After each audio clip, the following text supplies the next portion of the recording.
Hi, ഇന്ന് നമുക്കൊരു ഫിഷിൻ്റെ റെസിപ്പി നോക്കാം.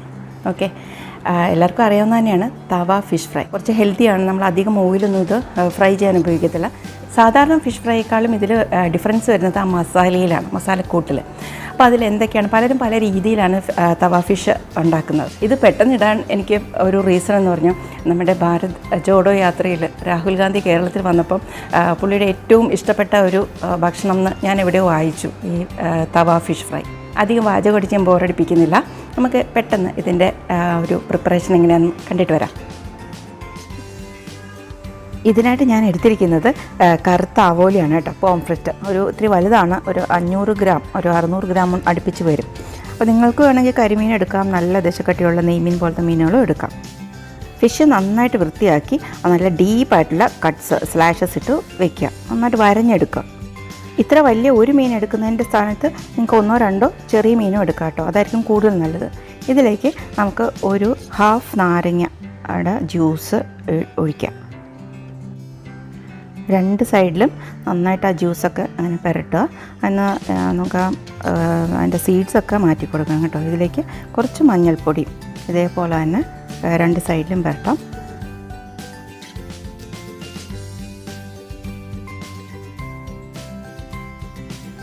പിന്നെ വേണ്ടത് ഉപ്പാണ്. ഉപ്പും ഇതേപോലെ തന്നെ 2 സൈഡിലും അതിൻ്റെ നമ്മൾ വരഞ്ഞു വെച്ചിരിക്കുന്നതിൻ്റെ ഇടയിലേക്കൊക്കെ നന്നായിട്ട് പുരട്ടി കൊടുക്കുക. ഇതുപോലെ മാരിനേറ്റ് ചെയ്യുമ്പോൾ നമ്മൾ ഇതിൻ്റെ ഉൾഭാഗത്തും കൂടെ ഈ ലൈം ജ്യൂസും മഞ്ഞൾപ്പൊടിയും ഉപ്പും ഒക്കെ പുരട്ടണം. ബാക്കിയുള്ള ലൈം ജ്യൂസ് കൂടെ ഞാൻ അതിലേക്ക് ഇട്ടിട്ട് ഈ ഫിഷ് ഇനി ഒരു മണിക്കൂർ ഇരിക്കട്ടെ, റെസ്റ്റ് ചെയ്യാൻ വയ്ക്കാം. നമുക്കത് ഫ്രിഡ്ജിലേക്ക് വയ്ക്കാം. ഇനി ഇതിന് വേണ്ട സ്പെഷ്യൽ മസാലയിലെ ഇൻഗ്രീഡിയൻസ് നോക്കാം. ഒരു 8-10 കാശ്മീരി ചില്ലിയാണ് ആദ്യം എടുക്കേണ്ടത്. അതിലേക്ക് ഒരു നല്ല എരിവിന് വേണ്ടിയിട്ട് ഒരു 2-3 നമ്മുടെ സാധാരണ ഉണക്കമുളക് കൂടെ, എരിവൊക്കെ നിങ്ങളുടെ ആവശ്യത്തിന് എടുക്കാം കേട്ടോ, അതിനനുസരിച്ച്. ഇനി ഒരു വലിയ പീസ് ഇഞ്ചിയാണ് എടുത്തിരിക്കുന്നത്. പിന്നെ ഒരു 8-10 ഗാർലിക്കിൻ്റെ പോട്ട്സ്, വെളുത്തുള്ളി എടുക്കുക. അതിനുശേഷം കുറച്ച് ഒരു നുള്ള് ഉലുവയുടെ സീഡ്സ് ഇടുക, ഫെനുഗ്രീക്ക്. പിന്നെ വേണ്ടത് പെരിഞ്ജീരകമാണ്, ഒരു 1/2 ടീസ്പൂൺ മതി കേട്ടോ, ഒന്നും ഓവറാവണ്ട. ഒരു 1/4 ടീസ്പൂൺ സാധാരണ ജീരകം, അതേപോലെ തന്നെ ഒരു 1/2 ടീസ്പൂൺ മല്ലി, അത്രയും അതിൻ്റെ അകത്ത് ഇടുക. ഇതിൻ്റെ കൂടെ ഒരു ചെറിയ പീസ് പട്ട, 2 ഏലക്ക, ഒരു 3-4 ഗ്രാമ്പു, ഒരു 1 ടീസ്പൂൺ കുരുമുളക്. ഓക്കെ, ഇനി ഈ മസാലയ്ക്ക് ആവശ്യമായിട്ടുള്ള ഉപ്പ് കൂടെ ഇതിലേക്കിടാം. പിന്നെ ഇതിലേക്ക് ആഡ് ചെയ്യേണ്ടത് നിറയെ കറിവേപ്പിലയാണ് കേട്ടോ, ഞാനൊരു ഹാൻഡ്ഫുൾ ആഡ് ചെയ്തിട്ടുണ്ട്. ഇനി ബാക്കിയുള്ള നമ്മൾ നേരത്തെ ഒരു ഹാഫ് എടുത്തില്ലേ, അതിൻ്റെ ബാക്കി ഹാഫ് ലൈം ജ്യൂസ് കൂടെ ഇതിൽ ആഡ് ചെയ്ത ശേഷം നല്ലതായിട്ട് അങ്ങ് അരച്ചെടുക്കുക. ഇത് നന്നായിട്ട് അരഞ്ഞു കിട്ടാൻ ആവശ്യമായിട്ട് ഒരു 2-3 സ്പൂണ് വെള്ളം കൂടെ ഒഴിക്കുക കേട്ടോ അരയ്ക്കുന്ന സമയത്ത്. ഇനി ഈ സ്പൈസസിൻ്റെ ഒക്കെ ആ ഒരു ടേസ്റ്റ് ബാലൻസ് ചെയ്യാനായിട്ട് നമുക്കൊരു 1/2 ടീസ്പൂൺ പഞ്ചസാര, ഷുഗർ കൂടെ ആഡ് ചെയ്തിട്ട് നന്നായിട്ടങ്ങ് മിക്സ് ചെയ്തെടുക്കാം.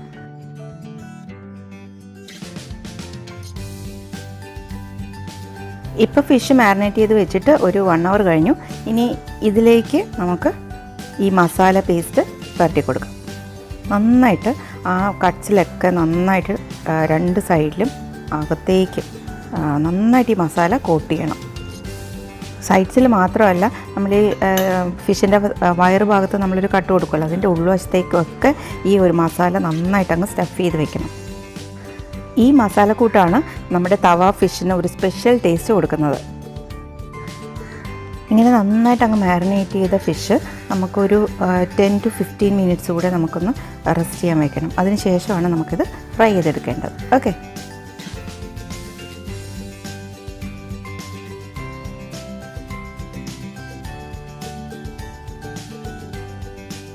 ഇപ്പോൾ ഫിഷൊക്കെ മാരിനേറ്റ് ചെയ്ത് വെച്ചിട്ടൊരു 15 മിനിറ്റ്സ് ആയി. നമുക്കിതിനി തവ ഫ്രൈ ചെയ്തെടുക്കാം.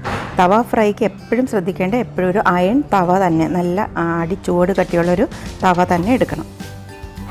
പിന്നെ ഞാൻ ആദ്യം പറഞ്ഞതുപോലെ ഇതൊരു ഹെൽത്തി ഡിഷാണ് അല്ലേ, അപ്പോൾ വളരെ കുറച്ച് മാത്രം ഓയിൽ എടുക്കുക. ഞാൻ കോക്കനട്ട് ഓയിൽ തന്നെയാണ് എടുത്തിരിക്കുന്നത്. പിന്നെ നമ്മൾ ഫ്രൈ ചെയ്യുമ്പം ശ്രദ്ധിക്കേണ്ട മറ്റൊരു കാര്യം, എപ്പോഴും മീഡിയം ഹീറ്റ് തന്നെ ആയിരിക്കണം. ഒരിക്കലും ഹൈ ഹീറ്റിൽ വെച്ച് ഫിഷ് കുക്ക് ചെയ്യരുത്. ഉള്ള എണ്ണ ഇങ്ങനെ സൈഡിൽ നമ്മളൊന്ന് ചരിച്ചൊക്കെ എല്ലാ സൈഡ്സിലേക്കും ഒന്ന് ആക്കി കൊടുക്കണം. ഇത് വലിയ ഫിഷ് ആയതുകൊണ്ടാണ് ഇത്രയും കേട്ടോ.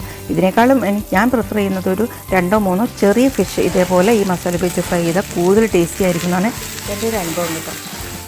ഫിഷ് ഇവിടെ ഒരു സൈഡ് പാകമായിട്ടുണ്ട്. നമുക്കത് തിരിച്ചിട്ട് അടുത്ത സൈഡൂടെ നമുക്ക് നന്നായിട്ട് അങ്ങ് മൂപ്പിച്ചെടുക്കണം.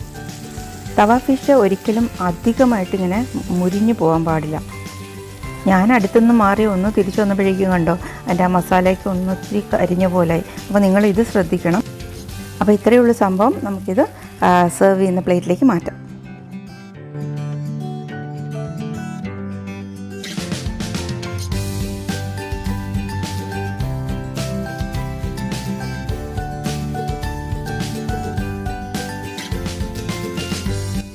നമ്മൾ ഈ ഫിഷിൽ ധാരാളം മസാല ഇങ്ങനെ സ്റ്റഫ് ചെയ്യുന്നത് കൊണ്ട് തന്നെ നമ്മൾ കൂടെ നിന്നില്ലെങ്കിൽ മസാല പെട്ടെന്ന് കരിയാനുള്ള ഒരു സാധ്യതയുണ്ട്.